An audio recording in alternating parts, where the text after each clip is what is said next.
It was April 2025 when geologists went back to Yellowstone's Norris Geyser Basin for the first time this year. And while doing their usual check, they realized that something was different this time. Where there used to be just a boring patch of ground, now there was a giant hole, about 13 feet wide, filled with weird, milky, light blue water. Everyone was terrified. Was it the sign that the Yellowstone supervolcano was ready to erupt? If so, it would be a worldwide disaster, the kind that destroys cities. According to the U.S. Geological Survey, if such an eruption occurred, the after effects would be felt all over the world. To start, the areas immediately surrounding Yellowstone would experience pyroclastic flows. That's the lava that erupts out of a volcano, including a high-density mix of volcanic gas, ash, pumice, and hot lava blocks. Those flows would destroy everything they touch, and an eruption of Yellowstone would send them into Wyoming, Idaho, and Montana. Areas further away from Yellowstone would escape the flows, but they would experience falling ash. It would come down heavily in the states closest to the epicenter. The ash would be especially dangerous for anyone breathing it in. The weight of the ash would also pose a serious threat. It would smother crops and collapse buildings as it piles up. Tragic consequences would be countless, but we'll talk about them later, because soon after the discovery, the weird pit surprised even experts. Geologists found rocks scattered everywhere. Some were about a foot across, and all of them were dusted with gray mud. This mud matched the walls of the new spring. It was like the place had simply exploded, but nobody had actually seen it happen. The team checked old satellite images to figure out when it appeared. In December 2024, the ground was totally normal. By January 6, 2025, a little dip had formed. And by February 13th, that water-filled hole was finally there. But the weird thing was that the sensors that usually pick up major hydrothermal explosions didn't detect anything. There was no giant blast or warning signs. Later, it turned out that this puzzling opening in the ground hadn't just popped up in one huge explosion. Instead, it formed from a bunch of smaller bursts over time. Little explosions first threw out rocks, then mud, and eventually created the pit. With time, it filled with silica-rich water. That was a huge relief for everyone. Yellowstone sits on a supervolcano, and its big explosions are a nightmare scenario. Luckily, this time, it was just a slow-building, small-scale explosion. It was dramatic, sure, but totally manageable. You see, Yellowstone National Park is full of geysers, hot springs, and all kinds of natural landscapes. But under the surface, things get incredibly intense, all because of the supervolcano. Now, supervolcanoes are often extremely large. They often have no cone at all, since they're typically the remains of gigantic magma chambers. Once, those chambers flared up, leaving behind a caldera. They're usually located over hotspots. It's no surprise that supervolcanoes can produce super eruptions, and when they do it, they blow more than 240 cubic miles of ash, molten rock, and hot gases up into the air. In other words, 4 super eruptions could fill the Grand Canyon to the brim. Supervolcanoes form when huge volumes of scorching hot magma escape from deep underground. This magma rises close to the surface but can't break through Earth's crust. So, a pressurized pool of bubbling magma gathers at a depth of only several miles. The pressure keeps growing because more and more magma is trying to get to the surface. And then, bang, a super eruption occurs. Now, back in 2015, researchers at the University of Utah mapped out the main magma chamber of the Yellowstone supervolcano and were shocked by its size. And then, they found another one below it. Together, these underground magma pools could hold enough molten rock to fill the Grand Canyon 11 times. All that magma pushes up on the ground above, which is why Yellowstone rises about an inch or two every year. That slow lift might not sound like much, but combine it with the fact that Yellowstone is still an active volcano and has a volcanic explosivity index of 8, and it's enough to make you wonder what could happen if things went south. And yes, Yellowstone has indeed been a bit jumpy in recent years. In March 2023, there were 354 earthquakes in the area. Most were tiny, but the biggest hit a magnitude 3.7, part of a swarm of 106 quakes. Now, before you freak out, experts from the Yellowstone Volcano Observatory say there's no need to panic. No eruption is coming anytime soon. Volcanoes don't stick to a schedule. Just because Yellowstone hasn't erupted in a long time doesn't mean it's about to blow. The park is stable for now, but scientists are keeping a close eye on everything underground, the quakes, the rising ground, and even temperature changes, just to be safe. The superhot plume of magma, a hotspot under Yellowstone, has been churning for 17 million years. The Earth's crust slowly moved over it, making the hotspot leave a trail of volcanoes stretching more than 450 miles along the Snake River Plain. Most of those ancient ones are now buried under layers of lava and sediment. In just the past 2.1 million years, Yellowstone has unleashed 3 cataclysmic eruptions, so massive they managed to reshape the land. Each explosion sent pyroclastic flows, rivers of searing hot rock, ash, and pumice racing outward for miles.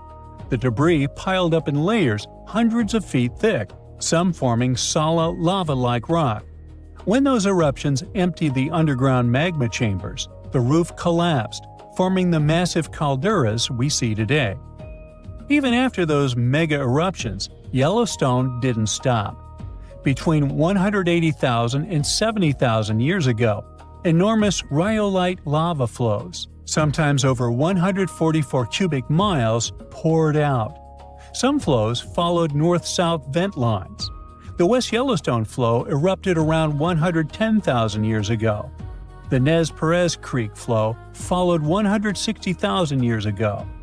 If you stand at Madison Junction on the caldera's northwest rim, you can see it, a cliff that formed when the Lava Creek Tuff eruption collapsed the land 640,000 years ago. And inside the caldera, you'll see the hardened lava flows snaking across the floor. Figuring out when a supervolcano might blow is like being able to read nature's warning signals. Thousands of years before a massive eruption, the heat underground starts building, and the magma chambers become like ticking pressure cookers. Little signs start showing up. Gas bubbles escape as the pressure shifts, and earthquakes shake the ground. The land above slowly rises. Cracks appear.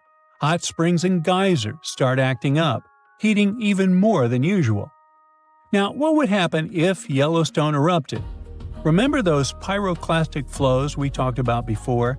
They can contain 2 parts: the lower flow of the hot lava that moves at ground level, and a cloud of ash that follows above the lava level. So the 2 of them would devastate huge areas. The ash would even reach Europe within 3 to 4 days of the eruption, but it wouldn't be so bad there. After that, it would only take around 2 to 3 weeks before cooler temperatures set in around the globe, all thanks to the sulfur gas that would get to the upper atmosphere after the eruption. Scientists predict that global temperatures would drop by up to 10 to 12 degrees. These consequences could last for 6 to 10 years, putting an end to monsoons, which could cause widespread famine in Asia. Scared? Well, don't be. The good news is that scientists don't believe that the sleeping giant under Yellowstone National Park will wake up in our lifetime. Experts say the next Yellowstone eruption won't likely happen for hundreds of thousands of years. And even then, it may not be that bad, because scientists have discovered that the magma lurking within Yellowstone is actually split up amongst 4 different chambers. Not only that, but some of the reservoirs of magma are likely to cool down and solidify, lessening the chances of an eruption. So, while an eruption does sound like it would change the landscape of the world, it's very unlikely to happen anytime soon. Yellowstone is the internet's favorite doomsday volcano. Maybe you heard the prediction. One super eruption, then a continent dusted in ash and temperatures going down. A perfect disaster movie scenario. Yet, geologists worry about a different kind of volcano. One that won't explode only once. It could rip the ground open, flood the entire continent with lava, and make the air unbreathable. And we know this because it happened before. Right now, researchers think there might be around 20 supervolcanoes scattered across the planet. Short story, we fear those. Long story, a major supervolcanic eruption could collapse modern society as we know it. A normal volcano can cause a local disaster. It can wipe out a city and turn a region into a no-travel zone. When Mount St. Helens exploded in 1980, it was huge. The eruption blew the top off a mountain and flattened forests like knocking down dominoes. It showed the world just how scary volcanoes can be. But in geological terms, it's nowhere near what a supervolcano could do. Mount St. Helens threw out roughly a third of a cubic mile of ash, enough to make a football field pile about 150 miles high. For comparison, a supervolcano could bury the entire state of Texas 5 feet deep, and Texas stretches about 800 miles. Volcanoes like St. Helens are mountains that build up over time, layer after layer, like nature stacking spilled wax. They erupt, they cool, they erupt again, and you end up with a cone that looks cool in photos. A supervolcano is like a hidden pit. It resembles a giant underground tank of molten rock covered in a thick slab of crust. Imagine the magma chamber like a huge underground room, and the ground above it is the ceiling. During a super eruption, cracks rip open across that ground and magma forces its way up through them, like steam blasting out of a pressure cooker. Ash and gas roar high into the sky. It can start in multiple spots across a wide area, not one neat hole. The magma chamber underneath can empty so violently that the roof above it collapses, the land drops, and what's left is a massive bowl-shaped scar called a caldera. And Yellowstone is the prime example. About 631,000 years ago, Yellowstone had a massive eruption and it left behind a giant caldera about 30 by 45 miles across. Now it's a national park, but it's also basically a footprint, like a warning. If Yellowstone erupted again, the first super hot clouds of ash and gas could blast outward and burn everything nearby. Then the ash would spread. And ash is not like the fireplace dust. It hurts to breathe. It wrecks engines, and it can shut down flights and machines. Regular volcanoes mostly hit the area around them with lava. A super eruption turns the air itself into a real danger. Ash spreads far and jams the things we depend on. High up, sulfur can turn into a thin haze that will block some sunlight. That can cool things for a while and mess with growing seasons, even far from the eruption. And winds can spread that effect well beyond the US. However, geologists worry about something even worse. A kind of eruption that can keep going in waves and cover huge regions in lava. It's called a large igneous province. It's not one volcano. It's a whole stretch of crust that starts leaking lava through long cracks over and over for a long time. Instead of one giant explosion, it's more like Earth turning on a lava faucet that just keeps going. Imagine a crack in the ground hundreds of miles long. Out of that crack comes a sea of lava. But this isn't the sticky, slow stuff you see in Hawaii. This is hot, runny, fast-moving lava, and it doesn't stop.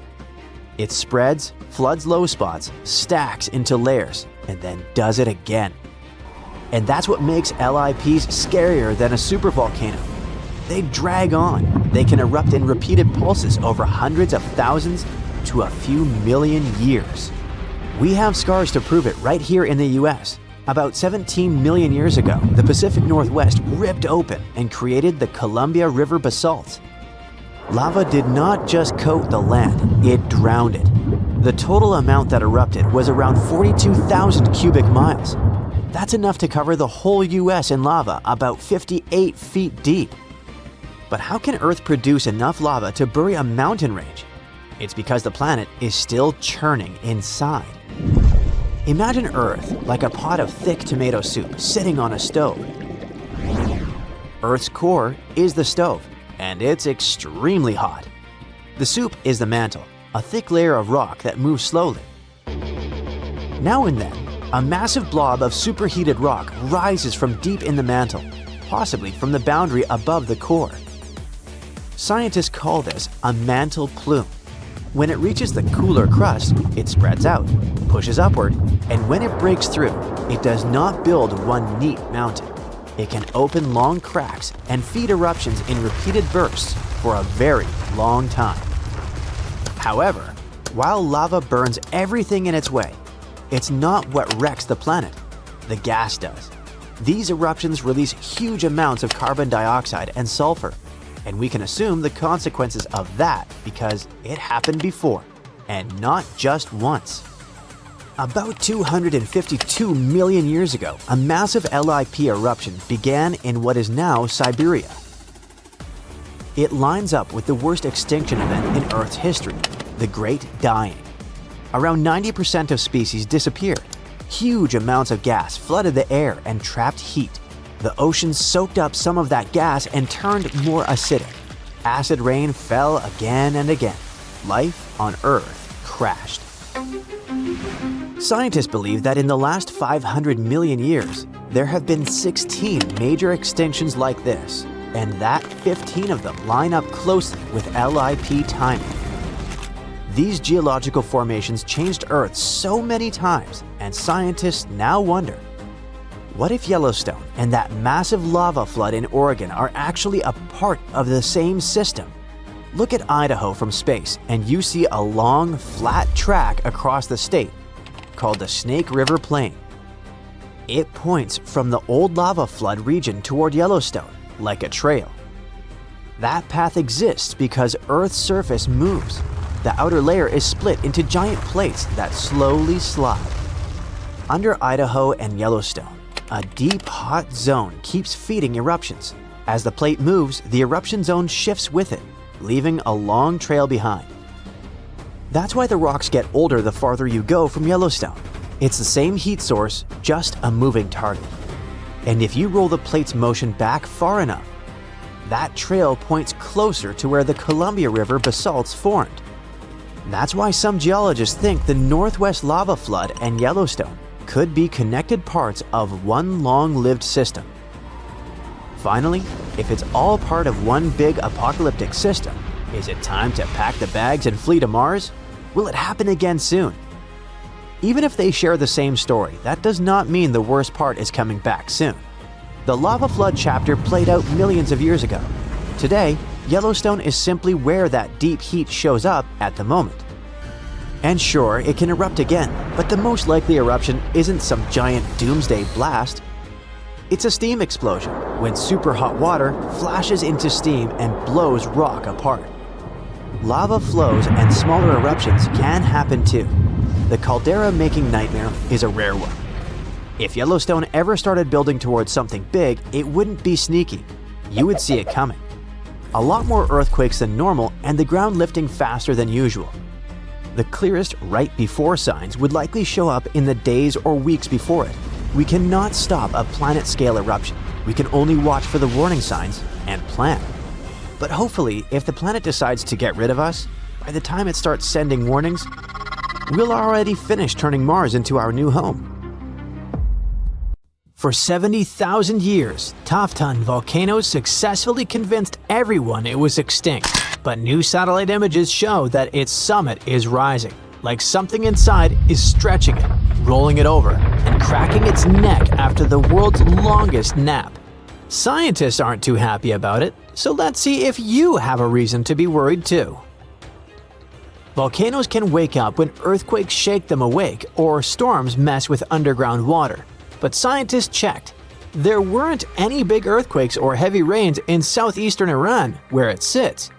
So it must be gas or magma pressure that's moving Tafton. It's like a sealed soda can heating up from the inside. Before you even hear a hiss, the pressure is building silently, waiting for a weakness. That's why Tafton's movement is such a big red flag. Pressure changes mean new internal activity. Plus, the source of pressure below its surface is at just around 1,600 to 2,070 feet deep. And that's not a lot for a volcano. When the source of pressure sits that close to daylight, it can set off small explosions from steam or gas, even if no lava ever touches the surface. This type of explosion, called phreatic, happens when water underground gets so hot so fast that it blows up like a giant pressure cooker. In Hollywood movies, volcanic eruptions always look like rivers of lava chasing people down the street. But steam-driven explosions are different, sneaky, and unpredictable. One minute everything looks calm, and the next minute rocks and superheated steam blast into the air like Earth sneezed with the power of a jet engine. For Tafton, this is exactly the scenario scientists are afraid of. You don't need flowing lava to cause destruction.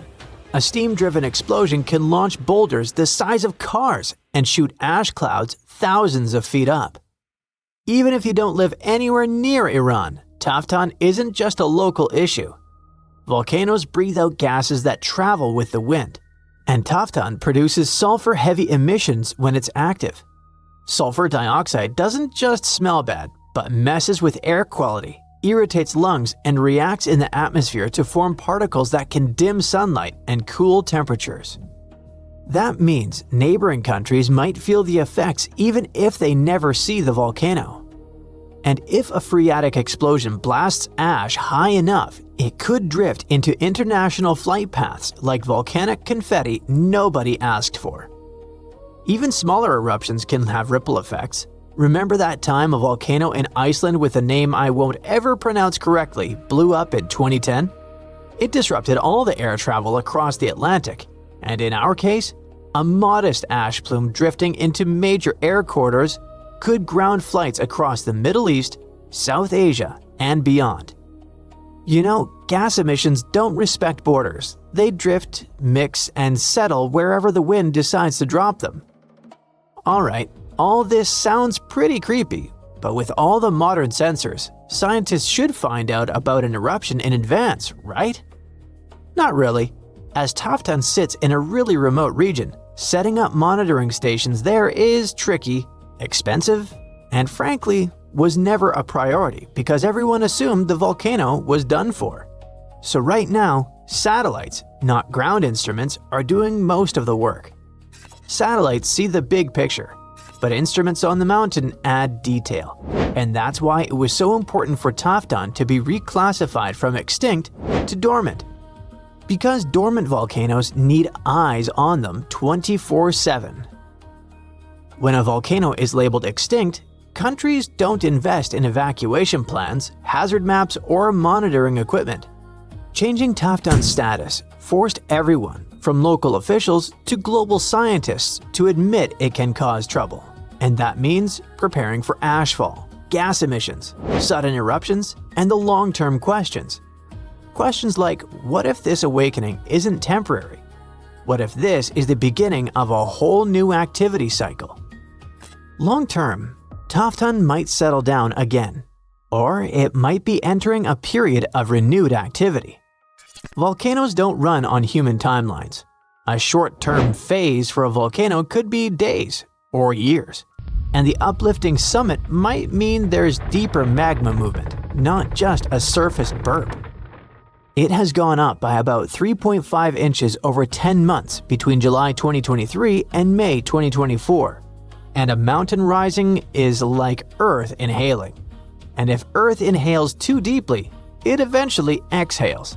And in volcanic terms, that exhale is nothing good. Right now, Tafton is breathing in, and nobody knows when it plans to breathe out. This already sounds like too much drama, but there's more where it came from. Some of the biggest, angriest supervolcanoes on Earth are starting to wake up. When one of these monsters erupts, the whole planet feels it. even people living thousands of miles away. Scientists worry because a super eruption could move faster than our ability to prepare food, evacuate cities, or deal with the chaos afterward. That's what makes supervolcanoes so scary. Not just the explosion, but how little time we might have to react. If you live near Naples, you already know at least one supervolcano and how it acts. Streets crack, steam leaks from the earth, the harbor fills with sediment, and swarms of small earthquakes rattle windows like underground thunder. All of that comes from Campi Flegrei, a massive supervolcano caldera that last erupted in 1538. For years, scientists read these signals as classic warnings of magma rising. But two recent studies, one in 2023 and another in 2025, completely changed how we understand what's really going on. And surprisingly, they brought a bit of hope with the danger. In 2023, studies zoomed in on carbon dioxide, a gas volcanoes pump out when magma starts acting up. At Campi Flegrei, CO2 levels jumped after 2005 to about 4,000 to 5,000 tons a day, which sounds like magma rising fast. But when scientists checked other gases like nitrogen and helium, the chemistry didn't fit that idea at all. It turned out that the extra CO2 came not from rising magma, but from super hot fluids underground, cooking the surrounding rocks and releasing gas on their own. In the 2025 study, lab experiments showed that the shaking comes mainly from a sealed underground water and steam reservoir. When that natural lid traps pressure, it eventually cracks and releases steam and sets off sudden quakes that people feel at the surface. That idea also explains something that always confused scientists. The earthquakes usually start close to the surface and then move deeper, which is the opposite of what rising magma would do. After the strongest shaking, the ground often sinks a little, like a balloon slowly deflating after you let some air out. None of this means Campi Flegrei is suddenly safe though. Magma still sits deep underground and steam-driven explosions can still blast out rocks, ash, and scorching gas without any lava warning you first. What's really changed is how scientists think about the danger. Just watching and waiting isn't enough anymore. If humanity only had 12 months of warning before a supervolcano eruption, we'd struggle badly. Stockpiling food, relocating people, keeping supply chains alive. It would all feel almost impossible. But don't freak out yet, because supervolcano eruptions are extremely rare. The last one happened about 26,500 years ago in New Zealand. On average, scientists think a super eruption happens roughly once every 100,000 years, but Earth doesn't follow neat schedules like a calendar. Sometimes these eruptions cluster closer together, and then the planet stays quiet for a long time. Two massive super eruptions shook the planet within the last 100,000 years. About 74,000 years ago, Indonesia's Toba volcano blew up with such force that it blasted ash across Asia, lowered the temperatures around the world, and may have pushed early humans to the brink of extinction. Then, around 26,500 years ago, New Zealand's Taupo volcano unleashed an eruption, covering huge areas in ash and reshaping the landscape we see today. There's always a chance another super eruption could arrive earlier than we expect. That uncertainty is what keeps scientists awake at night. The floor is lava! Haha, just kidding. But honestly, it's kind of falling apart. You might not feel it yet, but a huge part of North America has already lost 37 miles worth of rock from its foundation. And no, this isn't about earthquakes or giant sinkholes. It's about the continent losing pieces of the very thing that keeps the ground from wobbling around like a bad carnival ride. A team of researchers has just dropped a geological bombshell. Part of North America's ground is thinning out like a very sad, very slow ice cream drip. How do they know? They basically gave Earth a high-tech full-body MRI and created 3D maps showing how rocks once considered indestructible are now melting away into the planet's guts, like an upside-down cheese pizza inside an oven. But to really understand this mess, you first have to meet my old friends, cratons. Cratons are like the roots of the continents. They're thick, tough, and ancient. We're talking billions of years old. These bad boys survived meteor impacts, supervolcanoes, and even the tectonic movement of plates. If the plates got into fistfights, for example, you can bet we would see mountain ranges being born. If they got a divorce, drifting apart from each other, then a whole new ocean would be born. All of these things leave scars on the surface of Earth, but the cratons seem to always remain unfazed, like the cockroaches of geology. And since a craton can basically get punched in the face and feel nothing, scientists always assumed these things were nearly indestructible. But then, a group of researchers took their fancy machines to the test and realized that, wait, the cratons are falling apart? How? Enter the Farallon Plate, a really ancient tectonic plate that started to slide under North America's major plate over 100 million years ago. This is a pretty normal process, actually. It's called subduction, and it's how Earth recycles rocks and keeps itself from overheating.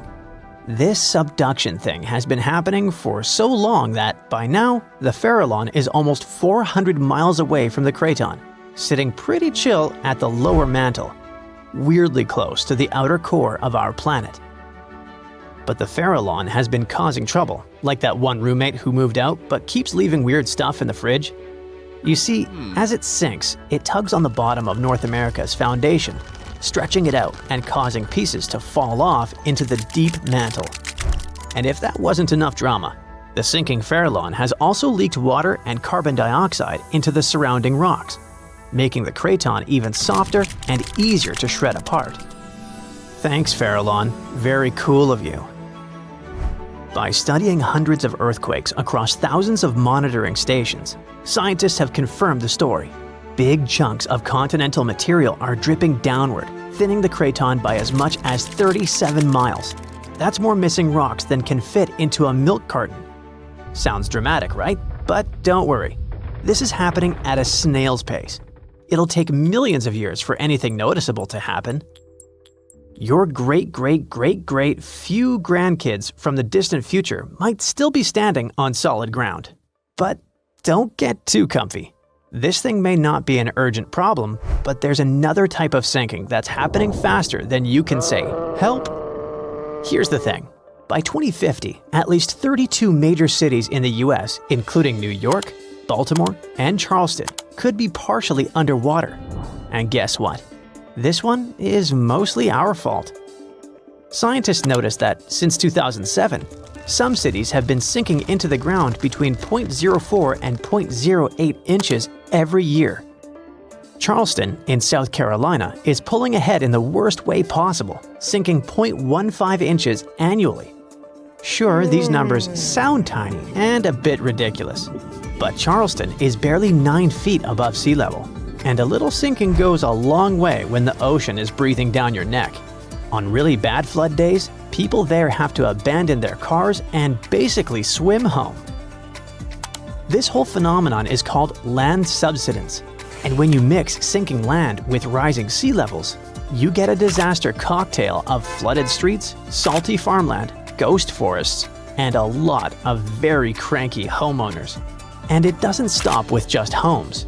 Infrastructure like bridges, roads, airports, and power plants, all things we rely on daily, are also at risk of serious damage.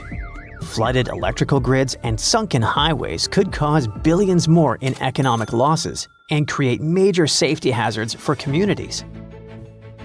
Now, let's be fair. Not everything is humanity's fault. Some of this trouble dates all the way back to the Ice Age. About 12,000 years ago, massive ice sheets covered the northern US. They were heavy, like seriously heavy. The weight pushed the land down, and when the ice melted, the ground didn't just pop back up like a trampoline. Instead, it started playing a weird game of geological seesaw. The places that were squished started rising, and the places that weren't got pulled down. This whole process, called glacial isostatic adjustment, try to say that 3 times fast. But of course, humans found a way to make it worse. Groundwater extraction is a major culprit. Think of it like pulling the stuff out of the mattress. After a while, the whole thing just sags. In places like California's Central Valley, the land is dropping by up to 8 inches a year because we keep pumping out water during droughts. In cities like New York, the problem isn't just water. Skyscrapers themselves are making it worse. Yep, turns out if you stack millions of tons of concrete and steel onto soft ground, it tends to flatten. And in case you're wondering, the total mass of New York City's buildings is around 1.68 trillion pounds. That's about the same as 3.5 million statues of liberty piled up. With so much weight concentrated over a relatively small area, the underlying soils have no choice but to compress over time. And if you thought it couldn't get messier, think again. We've been building dams, which stop rivers from delivering fresh sediment to coastal areas. That sediment is kind of like Mother Nature's way of fluffing the ground back up. Without it, coastal lands are compacting like an old sponge. Plus, when wetlands are drained for agriculture or construction, the peaty soil dries out and collapses. Honestly, it's like the ground just can't catch a break. Scientists also noticed that the areas that used to be lush wetlands are now among the fastest sinking spots in the country, especially along the Gulf Coast.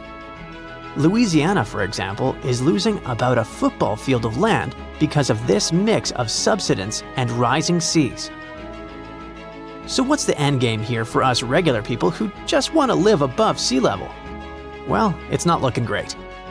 Ghost forests, which are basically drowned woodlands, are popping up.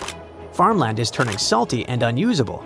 And even sunny day flooding, where streets flood without any rain, is becoming a thing. Yikes!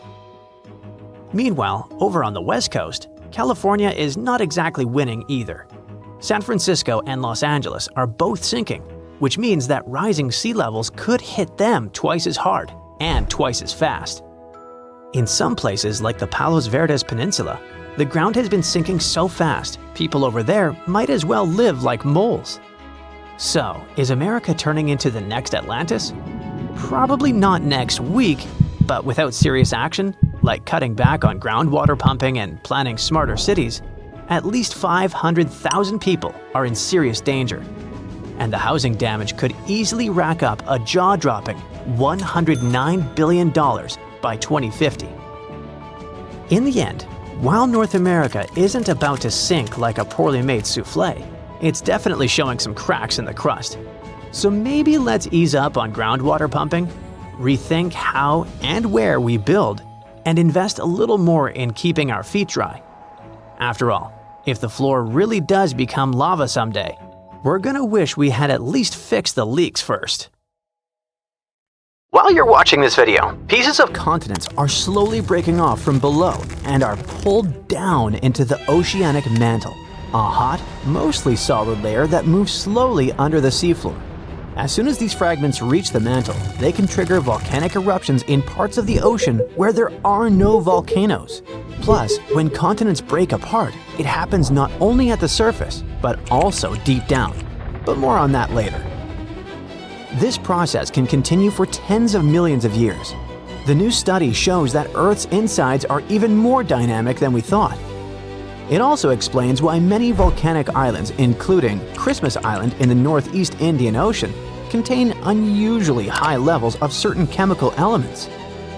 The thing is, these elements are normally only found in continental crust. Well, scientists did suspect that these elements showed up because some powerful forces deep inside the Earth took old, recycled pieces of rock and mixed them into the mantle. This process works a bit like when you mix together ingredients for cake batter.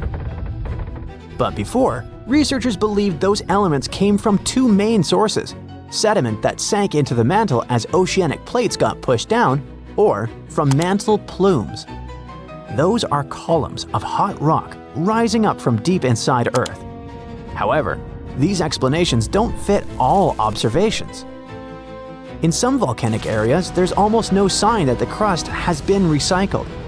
In other places, the mantle seems to cool and too close to the surface to be affected by the rising hot rock. Scientists used to wonder how this could happen. Now we know that some of the material in those regions comes from pieces of continents that sink deep into the mantle, and these pieces affect the volcanoes that form above. The new study also suggests a curious idea. Continents don't just break apart at the surface, they peel away from below too. And this can happen over much greater distances than scientists thought before. Researchers used simulations to figure out how continents and the mantle behaved when stretched by tectonic forces. Their work is built on earlier research showing that when continents split, deep, powerful forces inside our planet create a mantle wave. This wave moves along the base of the continent at depths of about 90 to 125 miles. The wave moves extremely slowly, about 1/millionth of the speed of a snail, and gradually strips material from the roots of the continents. These peeled-off fragments are then carried sideways, sometimes more than 620 miles, into the oceanic mantle. Once there, they can trigger volcanic eruptions in the ocean for tens of millions of years. The research also shows that the mantle continues to feel effects of continental breakup long after the continents themselves have separated. Even after a new ocean basin forms, the mantle keeps moving, reorganizing and transporting enriched material far from where it originally came. To make this conclusion, researchers studied geochemical data from different parts of the Earth, including the Indian Ocean Seamount Province. That's a chain of volcanic formations that appeared after the supercontinent Gondwana had broken apart over 100 million years ago. Their computer models and chemical tests showed that right after the supercontinent Gondwana broke apart, a lot of magma with unusual chemicals pushed up to the surface.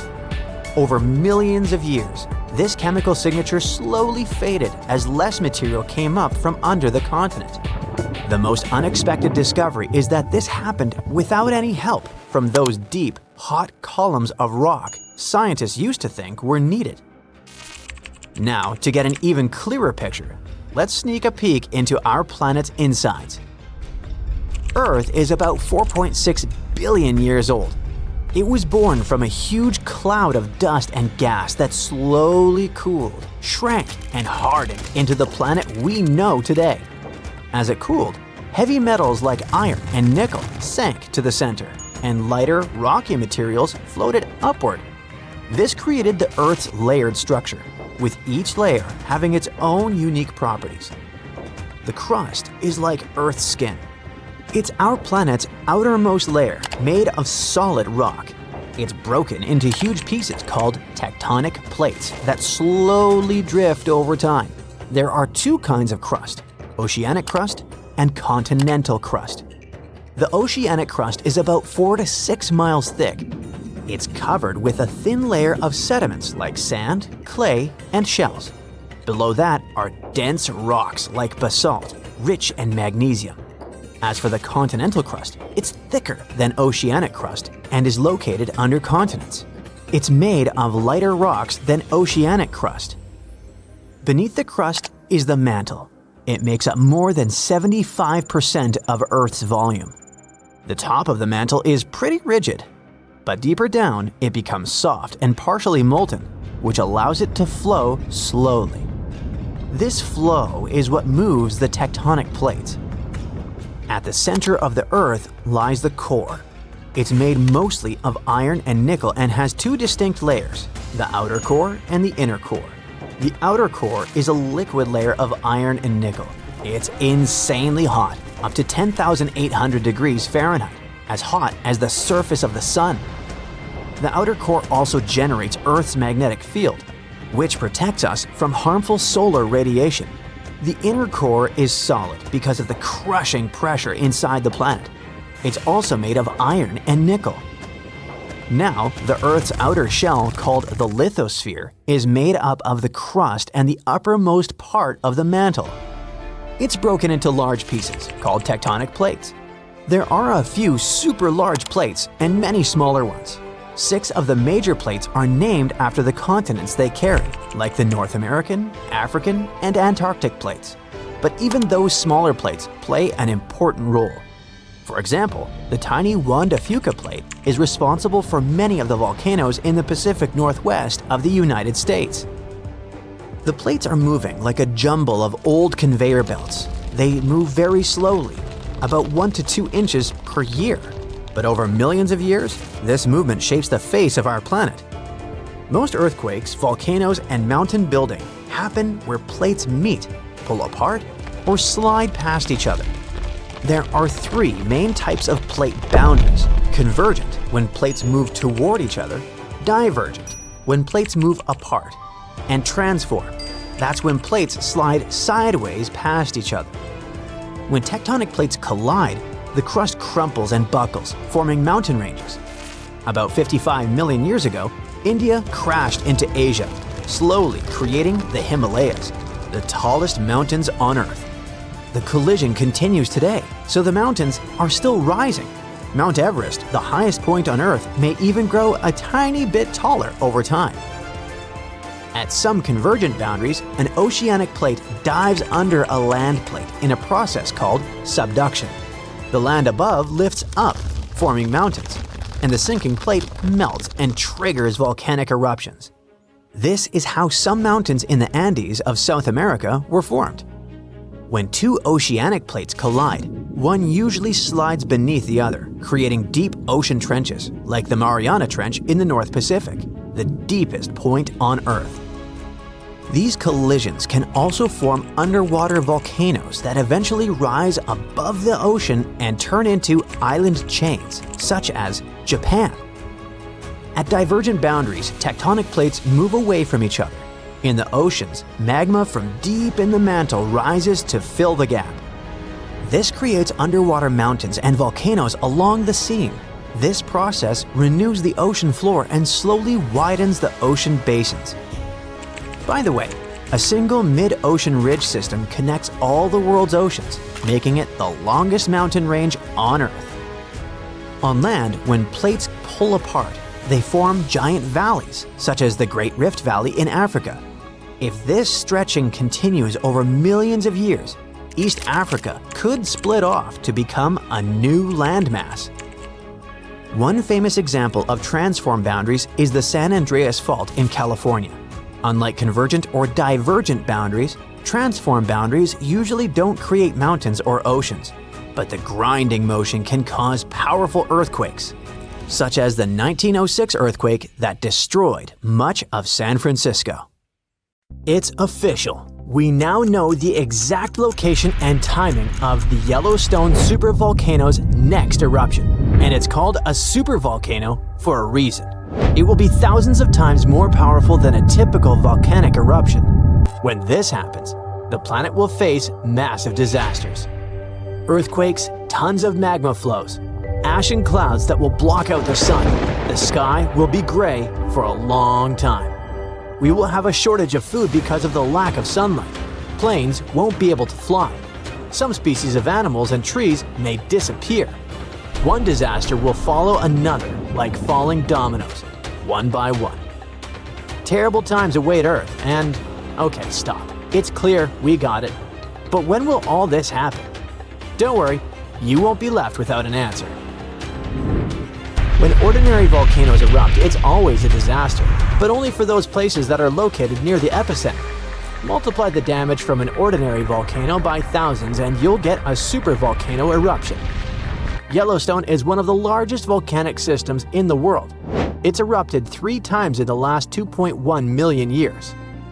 The last time was 640,000 years ago. The ash covered an area comparable to about half of the United States. Fortunately, there were no people there, but nature got hurt. A similar eruption of a similar supervolcano occurred about 74,000 years ago. It was the Toba supervolcano in Indonesia that caused an apocalypse the human race barely managed to survive. According to some theories, only a few thousand people stayed alive at the time during the volcanic winter, but it's not confirmed. Since Yellowstone is a volcanic system located in a vast national park, it was important for scientists to find out exactly where the first spark would come from. They found out that Yellowstone's magma doesn't accumulate in one place, but hides in several separate underground reservoirs. The reservoir in the northeast of Yellowstone, next to a beautiful place called Sour Creek Dome, is the riskiest. Here, the red-hot magma comes into contact with the hot rocks of the mantle, which are located deep in the ground. Their high temperature keeps the magma in a liquid state. Imagine that you put a pot of hot milk on the stove. Nothing cools down, but only gets hotter, so the milk may soon begin to rise and flow out of the pan. The same thing is happening with the magma under Sour Creek Dome. Magma doesn't cool down there, and at some point it may start to come out. It'll be like a broken pipe from which a fountain of boiling water gushes. But how did scientists find out? The magma reservoirs are located at a depth of about 6 miles, and this whole area is incredibly hot. They used a special method called magnetotellurics. So, Earth's rotating core creates a magnetic field that surrounds our planet. Magma flows around the core, and it contains many magnetic minerals that also create magnetic fields. Scientists use special instruments that sense those fields emanating from the magma, like a metal detector senses lost jewelry on the beach. Using magnetotellurics, they scanned Yellowstone and discovered 4 large magma reservoirs. 3 of them emitted powerful electromagnetic waves, and in the 4th, which is in the northeast, they recorded a much stronger signal from the magnetic field. This is where the eruption is supposed to occur. But fortunately, it won't happen soon. Perhaps in tens of thousands of years, perhaps in hundreds. Phew, you can relax. No volcanic apocalypse is coming soon. But how do scientists know when this magma will start to erupt? Magma doesn't have a timer, and the volcano doesn't wake up with an alarm clock. So, magma flows inside the pores of solid rock. It resembles a dishwashing sponge with lots of small holes through which water passes. Magma penetrates these pores and fills them. For magma to start erupting outward, it must fill at least 40% of these pores. About 20% of them are filled now. But these hot rocks continue to heat the magma and keep it liquid, so it can flow between the pores. At some point, it will connect with other pools of the liquid magma and become a large stream that will rise to the top. How can we prevent this from happening? It seems that the solution here is to cool the balsam rocks, but it's impossible to do so. They are several miles deep, they are incandescent, and there are too many of them. And in any case, trying to cool a part of the Earth's core sounds like a very bad idea. All we can do is accept that nature has its own plans. If the eruption occurs in tens or hundreds of thousands of years, then perhaps humanity will find a way to solve this problem. If not, then we should prepare for the consequences. A huge global catastrophe starts with a massive, large-scale explosion. The erupting magma produces a gigantic amount of ash. A powerful burst of energy collapses the Earth's crust over the magma reservoir. This leads to the formation of a giant caldera. You've probably seen a huge crater in a volcano. So, this is the caldera. The natural disaster is so loud it deafens everyone who's nearby. The blast wave rises ash and pumice stone at a speed exceeding the speed of sound. Volcanic materials reach incredibly high altitudes in minutes. Then, this pillar of ash spreads and plunges a huge territory into darkness. The incandescent particles in the lower part fall under their own weight and heat the air around them. It's almost impossible to breathe. The red-hot pieces of pumice stone and ash set fire to the surroundings. All this hot mass turns into pyroclastic flows that destroy and burn everything in their path. Forests, houses, roads, everything turns into coal. No planes can fly there. Tiny particles can penetrate engines. Besides, it's impossible to see through such a dark gray, hot cloud. It's also dangerous to drive cars. Volcanic particles can burn tires. Luckily, thanks to seismic technologies, people have learned in advance about the eruption, so everybody has evacuated. The column of ash that has reached the edge of space continues to expand in different directions. The wind helps the volcanic dust expand. A giant umbrella-like cloud appears over the territory of Yellowstone. It's getting wider and wider and plunges a huge area into hot darkness. During the first 24 hours, ash falls on most of the United States and parts of Canada. It knocks out power lines, pollutes bodies of water, and destroys crops. Then, the rains begin. The water mixes with the ash and falls to the ground in the form of gray mud. And don't forget, it's also poisonous. The ash contains mercury, arsenic, and lead in large quantities. Such toxic masses poison rivers, lakes, land, and air. All this time, the volcano continues to erupt. The outbursts of magma, ash, and pumice can last for several weeks or even a month. And this is just the beginning. The ash soon begins to settle, but the sulfur dioxide released during the eruption spreads all over the atmosphere. This gas mixes with the atmospheric water vapor and forms an aerosol consisting of small particles. All this covers the planet like a veil. This cap makes it difficult for the sun's rays to pass through, which means it lowers the temperature of the Earth's surface. These events cause a sharp cooling of several degrees in the world. Farmers lose a huge amount of their crops. Food prices rise and economies collapse. There might be a famine all over the planet. Human civilization can plunge into chaos.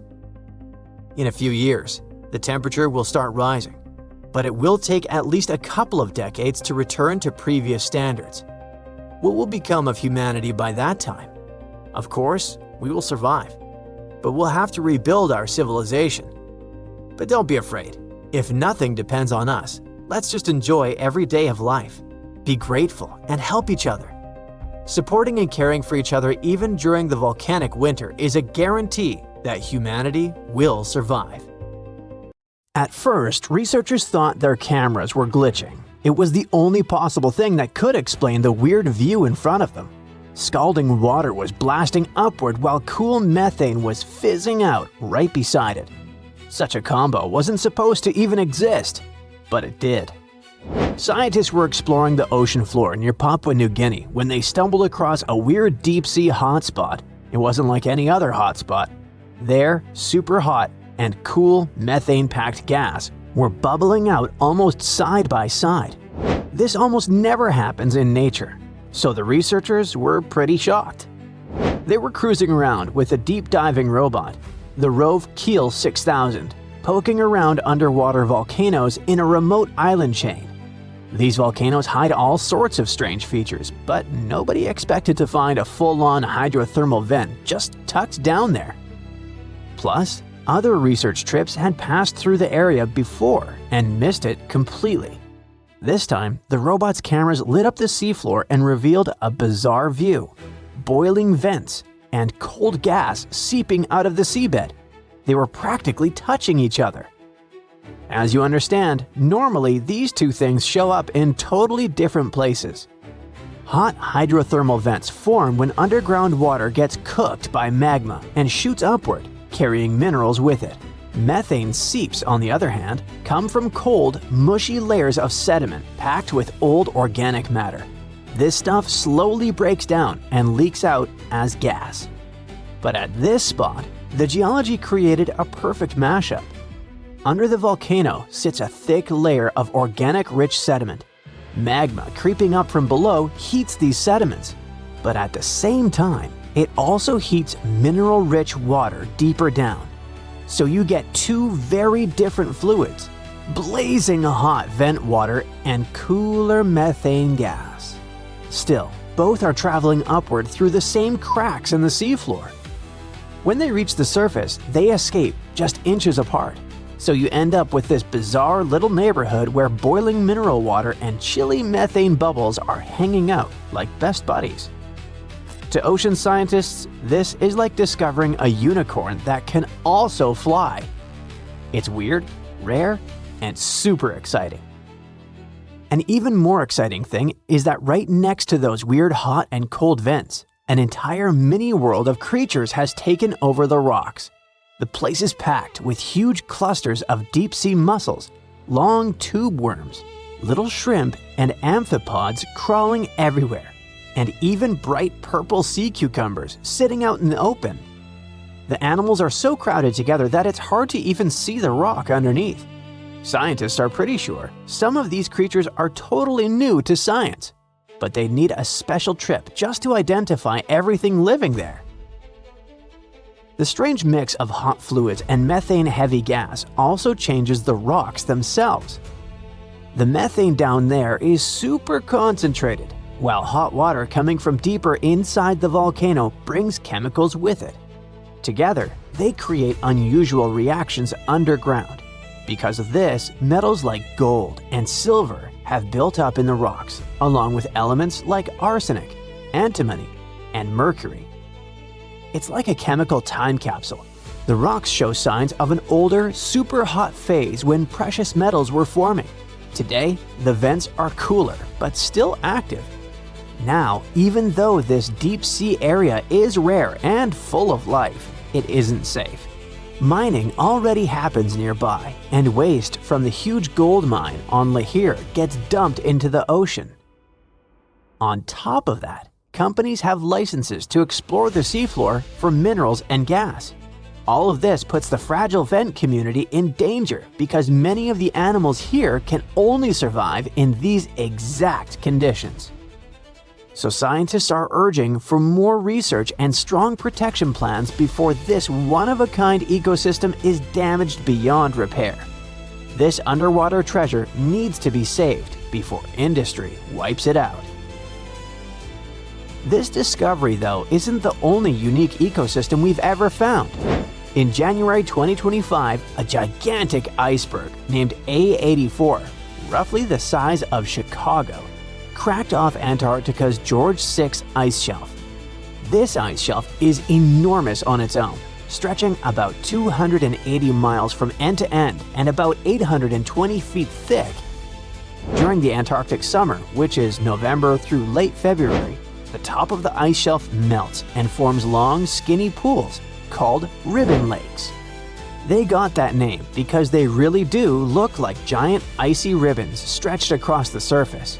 Once A84 broke free and drifted off, it exposed part of the seafloor that had been sealed away under the ice for who knows how long.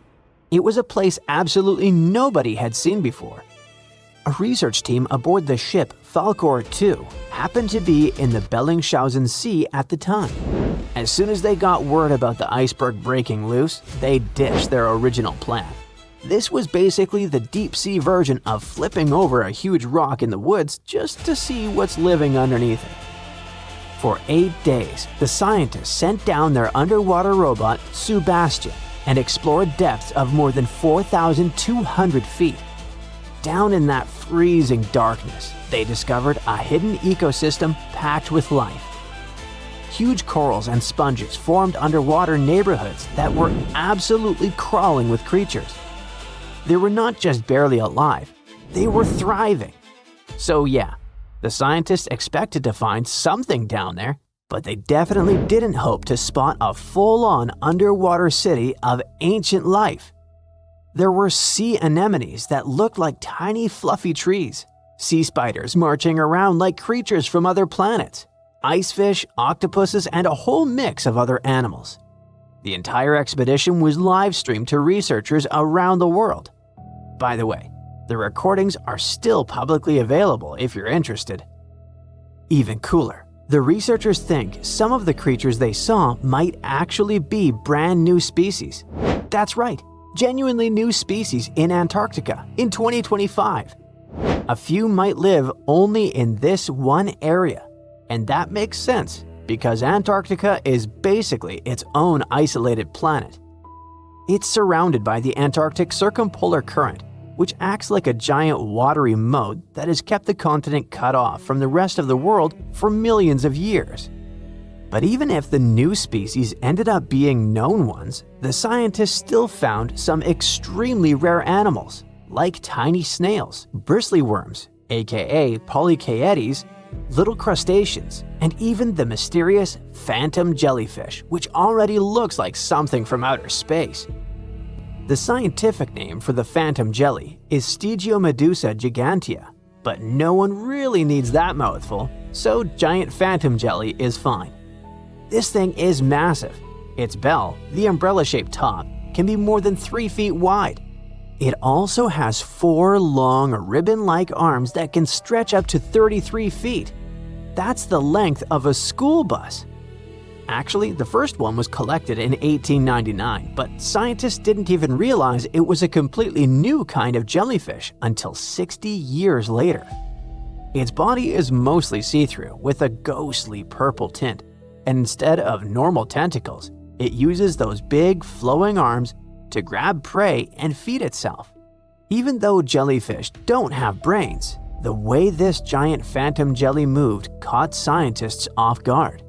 It seemed to steer its long arms with surprising control, especially when it drifted through tight spaces near the seafloor. It looked cautious and almost intentional, which is kinda unsettling. Another maybe kinda sorta smart creature lurking in the dark ocean? Great. The researchers also found bristleworms. Officially, they're called polychaetes, but bristleworms sounds way more fun. These worms are common in cold, deep oceans and come in tons of shapes and sizes. Their bodies are made of segments lined with tiny bristles that help them crawl, sense the environment, and defend themselves. One standout is the Antarctic scale worm, which has shiny golden bristles that make it look surprisingly fancy for a creature living in freezing darkness. So, as you see, there are still tons of places and things on Earth that don't seem real or aren't even supposed to exist. And even with our level of technology, we're unlikely to figure out all the wonders the world has to offer in the near future. Oh look, there's a giant blob heading straight for New York City. Oh wait, hold on. You'll actually have to look down, not up. Because this blob is a mass of hot rock moving beneath the Earth's surface. And when it finally reaches the Big Apple, some say it could tear the continent in two. But Yankees fans, and even you Mets fans, don't worry, this journey is going to take about 15 million years or so. You see, a long time ago, people noticed something curious. When they looked at world maps, they thought, don't the continents look like puzzle pieces that could fit together? That couldn't just be a coincidence, right? Then, in the year 1912, a German meteorologist named Alfred Wegener came up with a revolutionary idea, something we now know as the theory of continental drift. Wegener said the continents are always on the move, and those huge chunks of land we see today were all once connected, forming one giant supercontinent called Pangaea. That idea suddenly explained a lot of mysteries, like why fossils from the same species turn up in different corners of the world, even though entire oceans lie between them, or why coastlines of continents match up so neatly, just like South America and Africa. Wegener also explained that mountains form when a drifting continent runs into another one, crumpling the land and pushing it upward. That is exactly how the Himalayas came to be. The Indian plate collided with the Eurasian plate, and the land rose into the massive mountain range we see today. Now these days, everybody learns about Wegener's idea in school and takes it as fact.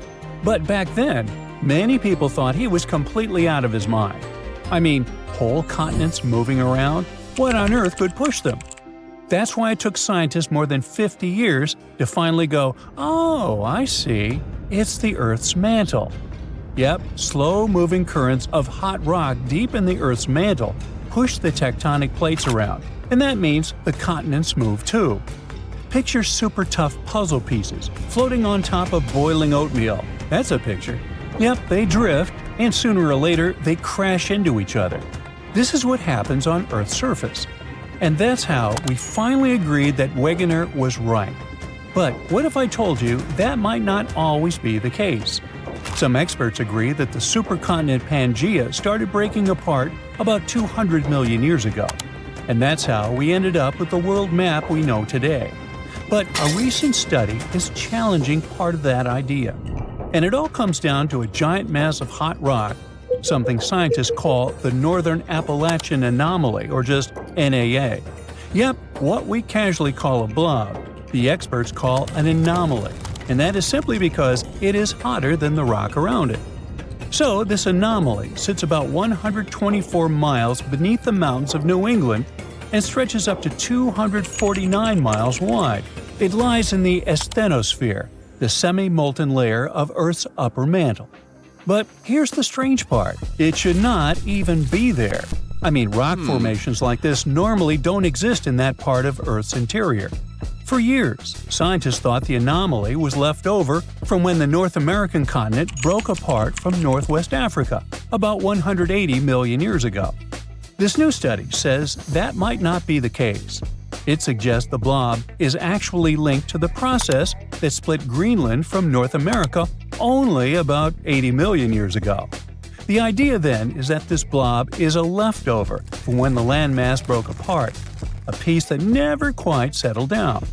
This is one stubborn blob we're talking about because it is still on the move, super slowly. But still, it moves only about 12 miles in a million years. Over time, it's already traveled more than 1,100 miles from where it first appeared. And now, New Yorkers, watch out! This blob of scorching hot rock is heading your way. Okay, I know, I'm being a little dramatic.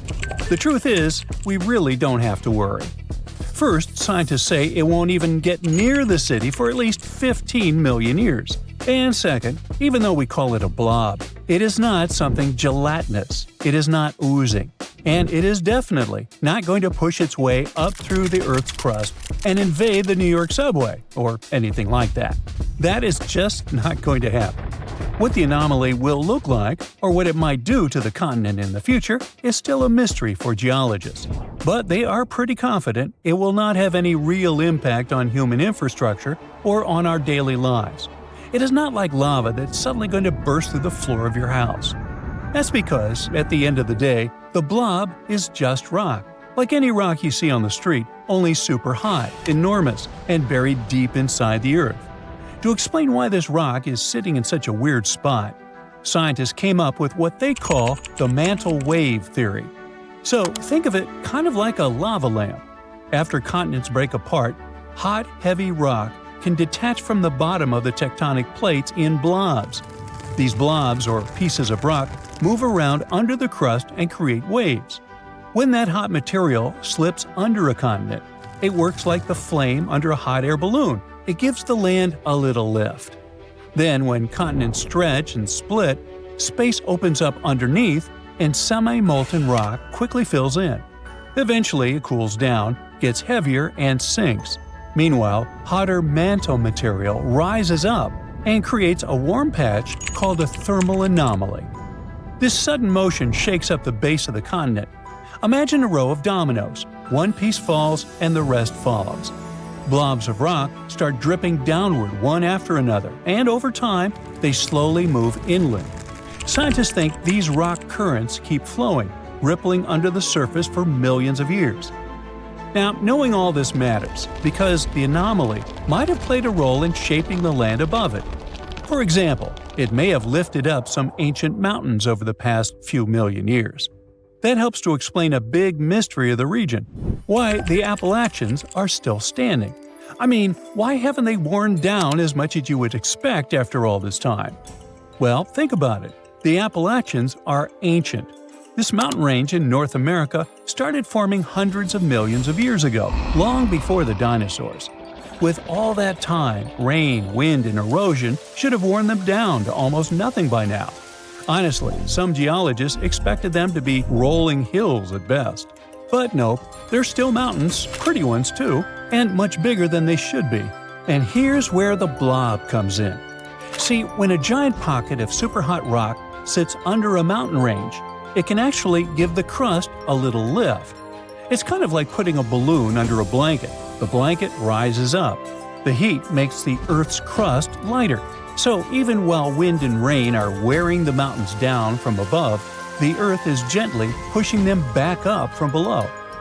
There is another positive takeaway from this study. These new insights can help scientists better understand other strange geological features around the world.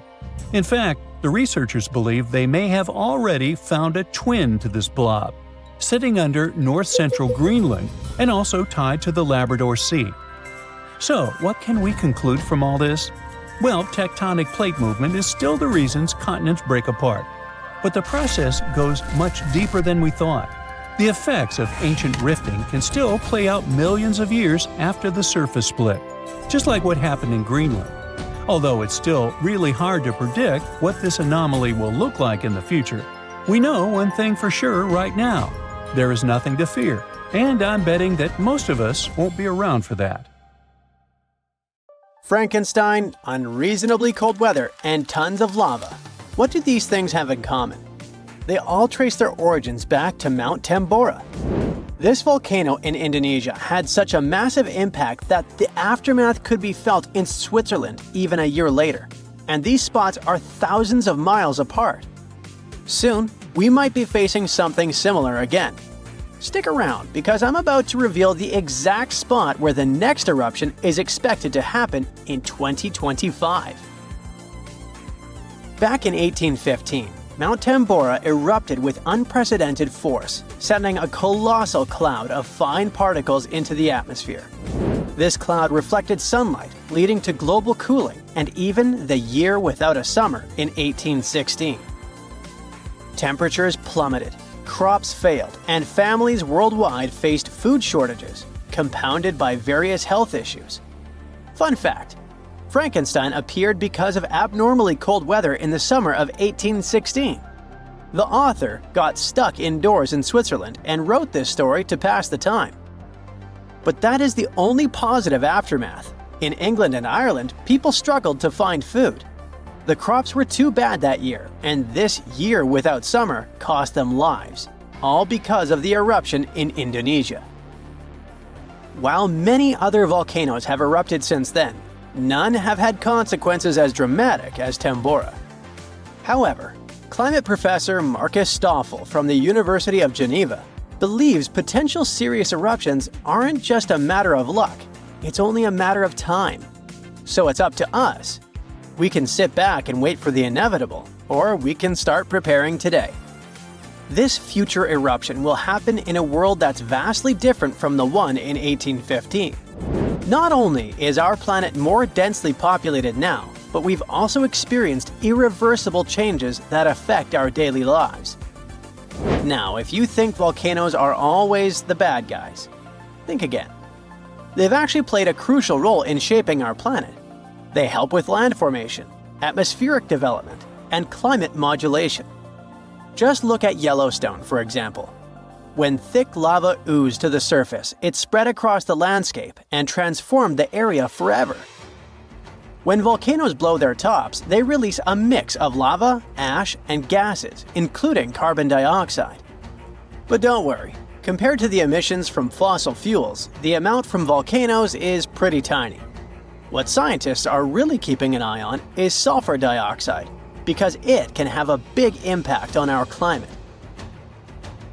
When a major volcanic eruption happens, it can send sulfur dioxide soaring into the stratosphere, which is about 7 miles up in the atmosphere. Once there, it transforms into tiny aerosol particles that scatter sunlight, helping to cool the planet. This cooling effect isn't immediate though. Those particles can hang around for a couple of years and even circulate all around the globe. Nowadays, we've got special equipment to monitor sulfur dioxide emissions from space. Take Mount Pinatubo in the Philippines. During its eruption in 1991, it released around 15 million tons of sulfur dioxide. Now, while that's a lot, it wasn't quite as massive as the eruption of Tambora. Still, Pinatubo managed to lower global temperatures by about 0.5 degrees Celsius for several years. Tambora, on the other hand, dropped average global temperatures by about 1 degree Fahrenheit. I know what you might be thinking. That's not much, but trust me, it makes a difference. If the planet warms up by just 1 degree Fahrenheit, it could really mess with sea levels. Experts think we might see a rise of up to 8 inches by the end of this century. This could wipe out a lot of farmland and coastal habitats, which would be a huge blow to many communities. So maybe a volcano eruption that can cool off the planet is like a natural mechanism helping us out? Not exactly. While it does cool the planet off, don't get tricked into thinking it's the kind of coolness our planet needs. Such temperature shifts can severely mess up with the crops, like they did in 1816. There's also evidence that major eruptions can disrupt rainfall patterns, leading to drier conditions in monsoon regions across Africa and Asia. You see, the summer monsoon relies on the temperature difference between land and ocean, which can be altered by volcanic activity. Interestingly, a warmer climate may enhance the cooling effects of volcanic eruptions. Experts explain that the formation and movement of aerosol particles depend on climate conditions. As global temperatures rise, faster air circulation can lead to smaller aerosol particles, which are more effective at scattering sunlight and thereby intensifying the cooling effect. Oceans also contribute to this dynamic. A warming ocean surface creates a stratified layer, hindering the mixing of warm and cold water, which could mean that volcanic eruptions primarily cool the upper ocean layer and the atmosphere above it, according to Stoffel. Moreover, climate change may influence volcanic systems directly. The melting of ice can trigger more eruptions by reducing the pressure that allows magma to ascend more easily. Additionally, increased rainfall associated with climate change can seep into the ground and interact with magma, potentially sparking eruptions. While the prospect of a cooling period due to a volcanic eruption might seem beneficial amid climate change, scientists warn that the effects could be dire. The immediate consequences could be severe, particularly for the estimated 800 million individuals residing near active volcanoes. A major eruption could devastate entire cities. For example, Campi Flegrei, located near Naples, Italy, is showing signs of increased activity and threatens the lives of about 1 million people. Now, if you're from Oregon, beware, as experts say this state might experience volcano eruptions. Are you scared? Don't be. It's actually not as scary as it seems. Let me explain why. There are more than 80 volcanoes in Oregon, but we're not interested in a single one of them because it's an underwater volcano that is likely to erupt in 2025. Axial Seamount is the most active volcano in the Pacific Northwest, yet it remains largely unknown to the public due to its location approximately 300 miles offshore and nearly a mile beneath the ocean surface.